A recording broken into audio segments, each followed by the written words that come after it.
Hey there folks, welcome to Spectrum Pulse. We talk about music, movies, art, and culture. And today we're going to be talking about the newest album from ANOHNI called Hopelessness. If I were to ask you what are the genres that bring up politics the most in music, what would be your answers here? Well, if I were to guess, you'd probably start off with punk and then you'd follow with hip-hop. Maybe you bring up folk or funk or soul. In a pinch, you might mention some alternative country or metal. Odds are you probably would not mention electronic music or synth pop. And there's a reason for that. In the latter case, it's fairly obvious. If you look at the historical legacy of synth pop, most of it tended towards weird abstraction or flighty dance floor jams or meaning nothing at all. And while, of course, there were exceptions, they were not the rule here. With electronic music, well, okay, you can make more of an argument when you consider certain underground scenes, particularly in inner city Detroit or Chicago, where you find acts like Glenn. Or you might mention acts like The Knife, which got very political on their 2013 album Shaking the Habitual, to very mixed results, at least for me. I'm not wild about that record. So what about an artist like ANOHNI? If you don't recognize the name, don't worry. She's only been performing under it for this album, previously leading the band Anthony and the Johnsons. Now, keep in mind that Anthony and the Johnsons are a Baroque pop group that's received a ton of critical acclaim, mostly for good reason. I liked a lot of their stuff, but this is also her first album in 6 years and her first real venture into electronic music. Fortunately, she pulled in some heavy hitters to help her. The first being Hudson Mohawk, who's most well known for working with Kanye West. The second being One-A-Trix Point Never, a critically acclaimed experimental electronic musician who, yes, I know, I need to hear more of his stuff. It's in my ever-expanding backlog. In other words, we could very well have another situation like Anna Meredith. But on the other hand, many of the statements that ANOHNI made before this album implies that this is going to be a much more political album. Okay, that's kind of loaded, but I figured this would probably be worth a couple listens at least, so I checked out Hopelessness. What'd I find? Honestly, very, very little. I was at least hoping that ANOHNI could bring some of the grace and emotive power that she had on previous albums to bear here, but instead we have an example of the biggest political miscalculation on record since Megadeth's Dystopia, only this time from the left. And what's infuriating is that while there are definitely points that I agree thematically, the execution is so sloppily written and performed that I cannot remotely support this. To the point where I'm legitimately baffled why more critics have not called it out. And all that might have potentially been excusable if the music was good, and yeah, it's really not all that strong or impressive. Hopelessness by ANOHNI might not be the worst album that I've heard this year, but it'll be few that'll make me this angry, because really, I did not like this at all. So before we begin, let's briefly cut back to my principles for good political art. The 3 Ps: power, precision, populism. And if you watched my last review, you probably remember that I didn't really talk about those P's when I talked about White Lung's newest album, Paradise. Mostly because Mishway is a smart enough writer to nail all 3. The writing was explicit and hard-hitting, poised and nuanced enough to cut into the meat of feminism for incisive criticism, and she spoke from an empathetic position within. For the people, by the people. I say all this because of the 3 Ps, ANOHNI barely gets even 1 consistently. And yeah, we're gonna start off with lyrics and themes, and a disclaimer that, well, I'd probably be defined as a liberal in most conversations.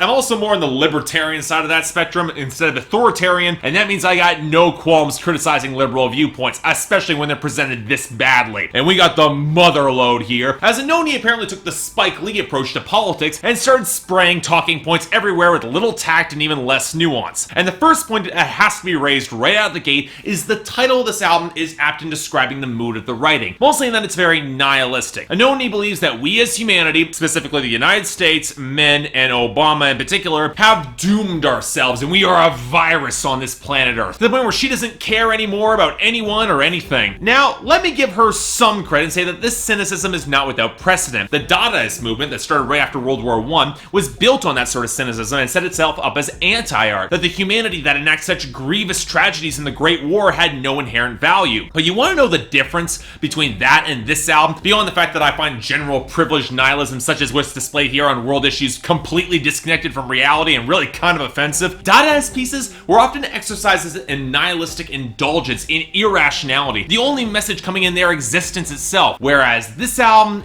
it wants to have a point. It wants to be taken seriously. And man, there's a lot of contempt that I have for how the message is delivered here. Mostly because it's very easy to position yourself as a self-flagellating martyr when you're not in that desperate situation yourself. And it's right from the very first song too. From the perspective of a girl in Afghanistan whose family has been killed by drones and now she suicidally wishes for death herself. It's a profoundly self-serving suicidal position completely divorced from the reality of people trying to survive beneath drone warfare. And it really feels some bad taste. Contrast this to, say, James McMurtry's landmark classic song, We Can't Make It Here Anymore, which explores the decline of the United States, particularly rural United States, in visceral detail. And there's the same hopelessness in the mood, but it's a lot different. The simmering current of rage and grief beneath it, with empathy for those trying to survive. The biggest problem with framing your big political statement as a nihilist is that it often feels very self-involved, especially when you include the breakup song, I Don't Love You Anymore, right in the middle of the record, which takes the unfortunate implication that such reckless politics might have been partially inspired by that breakup and the depression that came with it. And it does not show the same sort of empathy for the people who are going through these sort of things right now. And if this record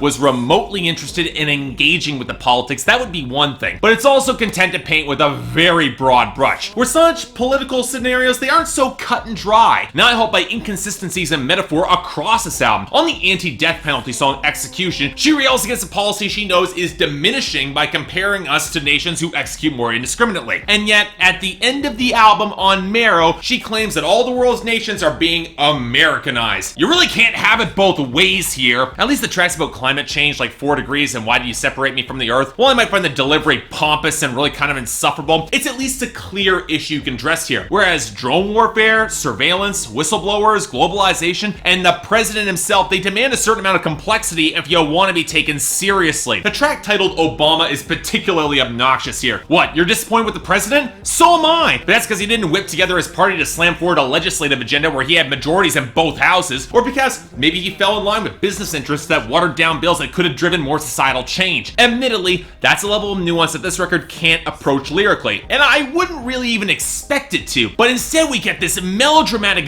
bitching that takes the broadest strokes of talking points that don't remotely try to engage intellectually with these issues. And then we get songs like Violent Men, where the message is a reflexive smack against the titular gender with so little lyrical progression that it feels both shallow and insulting. Hate to bring some reality to this album, but sometimes the capacity for violence is necessary, and while we can wish for greater reason in order to guide that violence, gendering it and casting it aside is flat out ignorant. And all of it is made so much worse by the delivery, because for the most part, I can't stand ANOHNI's vocals on this album. Her throaty warble is easily at its worst on the distorted Obama or Violent Men, but the larger issue is that for as sarcastic and bitter as the writing is, the delivery doesn't remotely feel as raw or visceral in order to match it, emoting for a sort of majestic soulfulness that doesn't remotely work with the content. And that's not counting the melancholic stiffness. It only further adds a layer of haughtiness from the audience, which further diminishes any sorts of populism and feels even more disconnected from that audience. So what saves the album? Honestly, it might be the production, but I don't think either Hudson Mohawk or One of Tricks Point never brought their A game here, because the mood and flow is incredibly inconsistent. When it works best is when the tracks get a little bit more thicker swell and bombast. Like on 4 Degrees, the horn-like swell beneath it, or the heavier clatter against the chime-like melodies on Why Do You Separate Me from the Earth. Mostly because it can capture some of that apocalyptic spark, that provocation. But the rest of this album, it falls into this weird mechanical gray zone full of glassy reverb, touch synths, mechanical percussion, and choppy grooves that don't really build with a lot of color or progression. These tracks don't really evolve all that much. And sure, there's some neat synth accents on the back of Drone Bomb Me, or on Crisis, or the trilling melodies behind Execution, or even the melancholic bleakness of I Don't Love You Anymore that builds some good atmosphere, but contrast that with the incredibly shrill glitch of Violent Men that does not sound good, or the completely tedious and fragmented Obama. I feel even that they are struggling to find a consistent mood for all these compositions. And you know,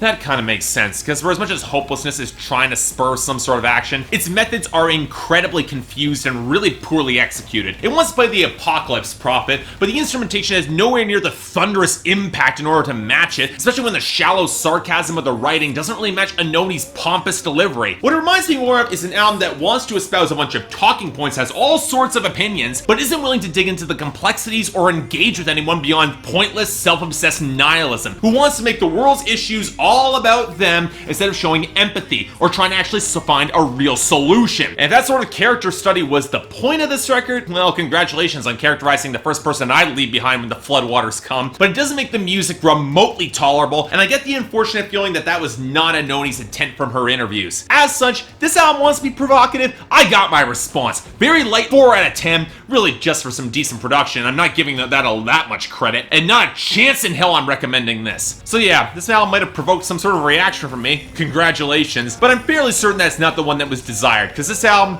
really kind of sucks. Skip it. So yeah, thanks a lot for watching. If you'd like to like and subscribe, I'd be more than grateful. Let's keep in mind that in the comment section, I don't want to get into the politics of these issues, because like it or not, I'm on her side on most of these cases, but the problem is the nuance isn't there to deliver it properly. If she wants to have these particular points of view, execute them a lot better than this. Don't come across so friggin' shallow. Beyond that, anything else I might be able to do to improve my presentation, or any other albums coming up that you want me to take a look at, I will try to give them a listen. Till then, I'm Mark, you're watching Spectrum Pulse, and I'll see you next time.